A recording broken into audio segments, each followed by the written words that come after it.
네, 이스라엘과 레바논이 열흘간 휴전에 합의를 했습니다. 미국 이란 종전에 대한 기대감에 시장이 일제히 반등을 했는데요. 오늘 3대 지수 살펴보시면 다우지수가 0.24% 올랐고요. 나스닥이 12거래일 연속 상승세를 이어가면서 0.36% 올랐습니다. S&P 500은 어제에 이어서 오늘도 사상 최고치를 기록했습니다. 0.26% 오르면서 3대 지수 일제히 강세를 보였던 오늘 하루였습니다. 자금이 흘러간 방향도 한번 확인해 보시죠. 히트맵을 통해서 바로 만나보겠습니다. 상승하는 종목들이 초록색, 하락하는 종목들은 빨간색으로 표시가 되는 히트맵인데요. AI 관련주들이 오늘도 강한 흐름을 보였고요. 빅테크의 흐름은 엇갈렸습니다. M7 종목들도 빨간색, 그리고 초록색 종목들 엇갈린 모습인데 오늘 일단 강한 강세를 보였던 건 마이크로소프트를 비롯한 소프트웨어 섹터입니다. 이 마이크로소프트가 2%의 강세를 보였고요. 한편 반도체 섹터는 오늘 TSMC의 긍정적인 실적 전망에 영향을 받았습니다. 엔비디아가 보합권인 가운데 AMD와 인텔이 좀 긍정적인 전망 그리고 성장에 대한 기대감으로 올라줬고요. AMD는 프랑스 정부와의 AI 전략 협력 소식도 호재를 더해줬습니다. 테슬라는 사이버 트럭 판매와 관련된 부정적인 소식에 일부 하락하는 모습이었고요. 아마존과 메타가 올라줬습니다. 오늘 금융주 쪽으로는 흐름이 엇갈렸고요. 헬스케어주 쪽에서도 종목별로 차별화 장세가 일어났습니다. 한편 항공과 방산업종은 약세를 보였고요. 휴전 소식이 나오면서 그에 따른 기대감이 반영되는 모습입니다. 오늘 유가가 오르면서 에너지 섹터는 초록불을 강하게 켜는 모습까지 히트맵을 통해서 확인해 볼 수 있었습니다. 오늘 시장을 움직인 이슈들은 어떤 게 있었을까요? 마켓 무버 이슈로 바로 한번 확인을 해보시죠. 자, 트럼프가 이스라엘과 레바논이 10일간 휴전을 공식화했다는 이야기를 하면서 증시는 반등했습니다. 이 협상 진전에 대한 기대감을 반영하는 모습이었는데요. 이 내용 한번 자세하게 들여다보도록 하겠습니다. 트럼프 대통령이 자신의 SNS에 올린 게시글이 오늘 시장의 트리거가 됐습니다. 오후 5시 미국 동부 시간으로 10일간 휴전을 시작한다는 이야기였는데요. 이 이야기에 시장이 즉각적으로 반응을 했습니다. 이후에 이스라엘의 네타냐후 총리도 이 휴전 동의를 공식적으로 확인해주면서 신뢰도가 강화되는 모습이었는데요. 이 목적은 간단합니다. 미국과 이란의 협상 그리고 종전 논의를 위한 시간을 확보하기 위한 이야기였습니다. 시간과 당사자 그리고 실행까지 모두 나온 공식 발표였다는 점이 의미가 있었는데요. 특히나 이 휴전의 공식 시작 시간, 미국 동부 시간으로 5시라는 점을 함께 발표했다는 게 중요했습니다. 그리고 미국이 직접적으로 개입한 협상이라는 점도 의미가 있었는데요. 정상들과의 통화를 했고 후속 협상까지 함께 추진한다는 이야기도 전해졌죠. 이 평화 협상으로 가는 연결 단계라는 명확한 목적을 갖고 있는 발표였습니다. 트럼프가 이렇게 휴전의 시작 시간까지 명시를 하면서 시장은 실제 실행 가능성을 반영하기 시작했습니다. 하지만 아직 좀 남아있는 변수들도 있습니다.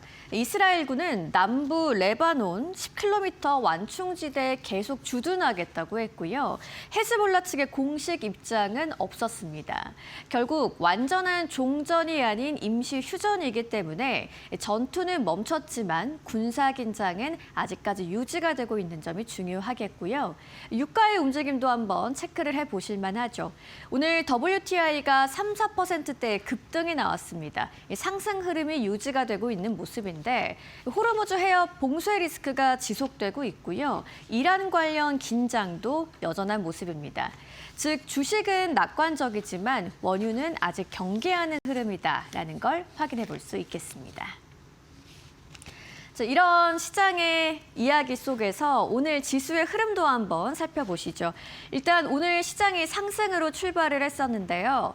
장중에 군사긴장 발언이 나오기도 했습니다. 이 같은 소식에 하락세가 나오기도 했고 좀 반등하는 모습까지 같이 있었는데요. 휴전 실행 발표 그리고 협상 발언이 이어지면서 시장이 오늘 재상승했고 강세로 마감을 할 수 있었습니다. 결국 오늘 시장의 트리거가 됐던 건 시간까지 찍힌 휴전 실행의 발표였고요. 이에 따른 협상의 진전 움직임이었습니다. 이렇게 휴전 합의가 확인되면서 시장은 곧바로 반등하는 모습이었습니다. 한편 오늘 미국의 신규 실업수당 청구 건수도 발표가 됐는데요. 20만 7천 건으로 시장의 예상치를 하회하게 나왔습니다. 고용지표는 안정적인 흐름을 이어갔다라고 볼 수 있겠죠. 연준도 노동 수요는 안정적이지만 신규 채용에 있어서는 신중하다고 평가를 했는데요. 하지만 오늘 시장은 지정학 이슈가 더 크게 작용하면서 고용지표의 영향은 다소 제한적이었다고 볼 수 있겠습니다. 오늘 시장을 움직인 이슈 살펴보셨고요. 종목들과 관련한 이야기 마켓 무버스탁 조민재 앵커와 만나보시죠. 시장을 움직인 마켓 무버스탁 바로 보도록 하겠습니다. 가장 먼저 TSMC 실적을 발표했죠. 이 1분기에 사상 최대 순이익을 기록을 했는데요. 그럼에도 불구하고 이 정규장에서는 3% 이상의 이 하락세가 나타났습니다. 이 시장 기대치가 워낙 높았었던 만큼 그 이상의 서프라이즈가 없었다는 점이 이 주가 하락으로 이어진 사례고요. 이 관련주들의 희비도 엇갈렸는데요. TSMC의 실적이 좋다는 건 당연히 AI 칩에 대한 수요가 좋다는 거니까 그 칩을 설계하는 엔비디아나 AMD와 같은 관련주들도 당연히 주가가 올라갈 수밖에 없겠죠. 그런데 이 엔비디아와 AMD, 인텔의 주가는 각각 갈렸는데요. 우선 엔비디아는 다소 하락했습니다. 바로 TSMC 컨퍼런스 콜에서 나왔었던 이 발언이 그 기폭제가 됐는데요. 이 코어스 쉽게 얘기하자면은 엔비디아의 H100 칩에 반드시 필요한 패키징 기술입니다. 이 패키징 기술에 대한 공급이 너무 타이트하다라는 발언이 이 TSMC 컨퍼런스 콜에서 굉장히 눈길을 끌었는데요.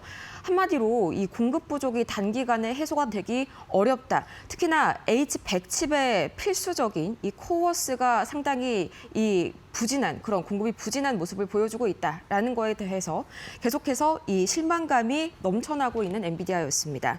한마디로 수요는 넘쳐나는데 공급이 부족해서 못 팔기 때문에 이 성장세가 둔화될 수도 있다라는 불안감이 이 엔비디아의 주가를 내리눌렀고요. 이 AMD나 인텔의 경우에는 오늘 굉장히 강한 상승세를 보였습니다. 특히나 AMD가 거의 7, 8%, 또 인텔이 5% 가까운 상승세를 보여줬었는데 이 TSMC가 마찬가지로 컨퍼런스 콜에서 이 최첨단 3나노 공정이 엄청난 수익을 내고 있다고 밝혔습니다. 그렇기 때문에 이 공정을 나눠 쓰기 시작한 엔비디아와 인텔의 주가가 다시 한번 급등한 거고요. 특히나 인텔 같은 경우에는 최근에 급등세를 다시 한번 이어가는 흐름에 이 매수세가 몰리기도 했습니다. 이어서 오라클 살펴보도록 할까요? 오늘 오라클이 굉장히 또 강한 상승세를 보여줬었죠. 5% 이상 급등했습니다. 이 아마존과 멀티클라우드 네트워킹 확장 협력을 발표했는데 말이 조금 어렵죠. 쉽게 풀자면 오라클과 아마존이 손을 잡고 서로 다른 클라우드를 하나처럼 좀 연결하는 그런 협력을 발표했습니다. 이제 기업들이 좀 별도의 장비가 없이도 두 가지 클라우드를 자유롭게 오가면서 데이터를 활용할 수가 있게 됐는데요. 당연히 서비스 개발 속도가 더 빨라지겠죠. 덕분에 여기에 대한 기대감에 오라클과 아마존의 주가 동반 상승했습니다. 다만 구글은 오늘 굉장히 강한 호재가 한 가지 있었음에도 불구하고 이 하락 마무리를 지었는데요. 우선 당근입니다. 미국 국방부에 제미나이 도입을 협상 중이라는 그런 소식이 나왔습니다. 그럼에도 불구하고 두 가지의 약재가 주가를 내리눌렀습니다. 이 첫 번째로는 구글과 연계된 데이터 센터들이 역대 최대 규모의 이 고수익 고위험 채권, 우리는 정크본드라고 많이 하죠. 이 정크본드 발행을 추진 중이라는 소식에 다시 한번 이 AI 인프라 구축에 막대한 자금이 아직까지도 필요하구나라는 걱정이 올라온 시장이었고요. 또 유럽연합 측에서 구글의 데이터 일부를 경쟁사에 공개하라는 압박을 보내기 시작했습니다. 이 규제 리스크까지 더해지는 모습의 구글이죠. 이번에도 유럽의 DMA, 이 디지털 시장법에 다시 한번 발목이 잡힌 모습입니다. 이 전반적으로 빅테크의 경우에는 규제 리스크가 다시 한번 좀 강화된 하루였다 볼 수가 있겠고요. 추가적으로 이 실적 발표한 기업들도 이 굉장히 독특한 움직임을 보였습니다. 먼저 에보트 레버러토리스 의료기기 약하면은 이제 제네릭이라고 하죠. 복제약 판매하는 기업입니다. 실적 발표에서 2분기 가이던스가 생각보다 약했는데요. 이게 비단 2분기뿐만 아니라 올해 연간 순이익도 예상치를 밑돌았고요. 이것 때문에 주가가 6% 실망감에 하락했습니다. 또 실적을 발표한 또 다른 두 번째 종목입니다. 바로 미국을 대표하는 증권사죠. 찰스 슈왑. 이 찰스 슈왑도 오늘 급락 나왔는데요. 1분기 매출이 예상치를 하회하면서 실망감에 주가가 7% 이상 급락했습니다. 마지막으로는 민간 우주 기업 보이저 테크놀로지스. 이거는 실적 발표보다는 개별주 이슈로 크게 올랐는데요. 이 나사의 국제 우주정거장 비행 임무 사업자로 선정이 됐습니다. 마찬가지로 오늘 급등을 만들기에 충분한 재료였죠. 이 전반적으로 시장은 이제 실적의 영향을 본격적으로 받아가고 있는 구간이다라는 게 확인이 됐고요. 그 외에도 이란 전쟁보다는 개별주의 이슈를 좀 더 강하게 받아가고 있다는 점도 확인이 되고 있습니다. 그럼 계속해서 이 원자재 가격도 한번 확인을 해보도록 할 텐데요. 가장 먼저 이 WTI 국제 유가입니다. 2.31% 상승했습니다. 계속해서 미국과 이란 간의 이 팽팽한 대치가 오가고 있는 가운데 이 걸프 쪽 국가들은 앞으로의 평화 협상이 6개월 이상까지는 좀 걸릴 수가 있다고 보고 있다는 블룸버그 통신 보도가 나왔습니다. 이것 때문에 국제 유가는 소폭 상승했고요. 마찬가지로 원달러 환율도 4원 이상 오르면서 1,480원 선 위협하고 있습니다.